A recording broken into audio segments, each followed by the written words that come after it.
Hello, আসসালামু আলাইকুম। সুখান নামে মনে হয় আমার এরা সবাই মাইরে ফেলাবে।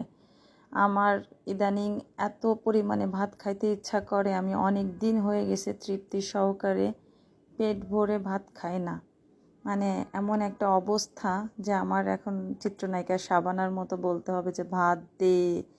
ভাত দেখলে আমার মাথা খারাপ হয়ে যায়। আমি ভাবতেছি যে সকাল থেকে আমার ভাত খাবো একটা মন হচ্ছিল, বা আমার খুব খেতে ইচ্ছা করতেছিল এবং ভর্তা দিয়ে ভাত খেতে ইচ্ছা করতেছিল, যেহেতু কুরবানির পরে মাংস টাংস এগুলো অনেক বেশি খাওয়া হয়ে গেছে। তো আমি আবার ভর্তা বানাইতে পারি না, আমার হাত চলে। তো সাহেবের জন্য অপেক্ষা করতেছিলাম, সে অফিস থেকে আসলে আমরা ভর্তা টর্তা মাখাবো এবং আমি পেট ভরে কতগুলো ভাত খাবো। তো এই যে মরিচ ভর্তাটা, এটা আমার শাশুড়ির রেসিপি। আমার শাশুড়ি খুব সুন্দর করে এই মরিচ ভর্তাটা বানায়। এটা সবার খুবই পছন্দ এবং আমরা আজকে কয়েক রকম ভর্তা দিয়ে রাত্রে ভাত খাবো। আমার এই ভয়েস দিতে যে আমার জিভে জল চলে আসছে, ব্যাপারটা এরকম। আমরা এখানে ডিম ভর্তা বানাবো, তারপরে হচ্ছে ডাল ভর্তা বানাবো এবং আলুর ভর্তা বানাবো। তো এক এক করে একই মরিচ ভর্তা দিয়ে আমার সাহেব সমস্ত ভর্তাগুলো রেডি করে নিবে। এই ভদ্রলোক এত ভালো ভর্তা মাখায় এবং তার মোটেও হাত চলে না। দেখেন কি সুন্দর করে আলু ভর্তাটা মাখাইছে এবং আমি ওই যে চিলি ফ্লেক্সটা আগেই করে রাখছিলাম। আমি শুকনো মরিচ ভেজে ওটা ব্লেন্ড করে এমনি একটা বয়াম ভরে রাখি। মরিচ, যে কোনো মরিচ খেতে আমার ভীষণ ভালো লাগে। আবার আমার সাহেব, সেও মরিচ খুব পছন্দ করে। এমনকি আমার যে ছোট্ট বাচ্চা 7 বছর বয়স, এইটাও আমাদের মতো করে মরিচ খায়।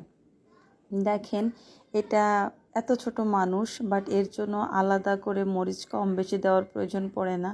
সে তার দাদুর মতো, সে প্রচণ্ড মরিচ পছন্দ করে এবং ডিম ভর্তা তার মোস্ট ফেভারিট একটা আইটেম।